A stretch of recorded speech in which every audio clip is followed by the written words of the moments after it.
প্রাচীন বাংলা বাংলা নামটি ঋক চতুর্বেদের ঐতিহ্য গ্রন্থে আদ্যদের ঋক চতুর্বেদ নৈতন্য গ্রন্থ আছে, সেখানে বাংলা নামে বঙ্গ নামে উল্লেখ পাওয়া যায়। এছাড়াও সম্রাট আকবরের আইনি আকবরী এই গ্রন্থেও বাংলা নামে উল্লেখ পাওয়া যায়। এছাড়াও মরক্কো থেকে আগত ইবনে বতুতার গ্রন্থেও বঙ্গ নামে উল্লেখ পাওয়া যায়। বাংলা 1352 সালে শামসুদ্দিন মোহাম্মদ ইলিয়াস শাহ এই ক্ষুদ্র ক্ষুদ্র অঞ্চলকে যে সমস্ত জনপদে বাংলায় কথা বলে সে সমস্ত জনপদকে একত্রে করে তিনি বাংলা অঞ্চল প্রথম চালু করেন।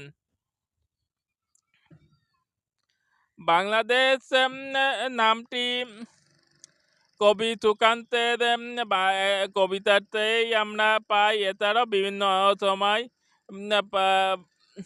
ব্রিটিশ আমলে এই অঞ্চলে বাংলাদেশ নামেই পরিচিত ছিল। পরবর্তীতে দেশ ভাগে বিভক্তিতে পূর্ববঙ্গ এবং পশ্চিমবঙ্গ হলেও বাংলাদেশ নামেই মানুষের মুখে মুখে উচ্চারিত হয়। এবং পূর্ব পাকিস্তান হলেও অফিসিয়ালি নাম হলেও বাংলাদেশই থেকে যায়।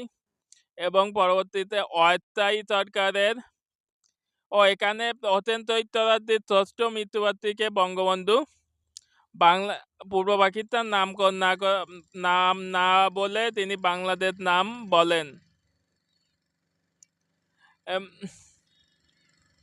এবং আমরা অস্থায়ী সরকারের মেহেরপুরে বৈদ্যনাথ তলায়, সেখানেও তারা বাংলাদেশের হয়ে শপথ গ্রহণ করেন। পরবর্তীতে 72-এর সংবিধানে গণপ্রজাতন্ত্রী বাংলাদেশ গঠন হয়। আর সংবিধান 72 সালে সেটা সংশোধন হয়ে এই পর্যন্ত এসেছে। সর্বশেষ 15তম সংশোধনী করা হয়েছিল, কিন্তু সেটা বর্তমানে হাইকোর্ট বাতিল করে ঘোষণা করছে। এটা হচ্ছে সংবিধানগত ইস্যু। এছাড়া আপনি যদি পশ্চিমবঙ্গে দেখেন, তারাও কিন্তু তাদের পার্লামেন্টে পশ্চিমবঙ্গ থেকে সরিয়ে বাংলা নাম ব্যবহার করতে। তাই সেখান থেকে বোঝা যায় এই অঞ্চলে বহু মোহাম্মদ শামসুদ্দিন ইলিয়াস শাহ থেকেই এই অঞ্চলে বাংলার একটি বিকৃতি লাভ করে। ক্ষুদ্র ক্ষুদ্র অঞ্চল মিলে বাংলা গঠনের মাধ্যমে বাংলা একটা 1352 সালে, আর দেখেন ভাষা আন্দোলন হয়েছে 1952 সালে। বোঝাই যাচ্ছে বাংলা ভাষার জন্য কতটা দিক নির্দেশন রয়েছে।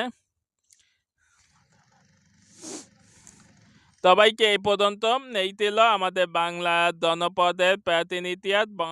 বং শব্দ সিংহা শব্দ আং থেকে জলাশয় বা জলভূমি, আর আইল হচ্ছে জলাশয়ের আইল। প্রাচীনকালে এখানে নদী নালা থাকার কারণে আইল জলাভূমির আইল হিসেবে গণ্য। এইভাবে সবাইকে এই পর্যন্ত ধন্যবাদ। দেখা হবে নতুন ভিডিওতে। সবাইকে এই পর্যন্ত।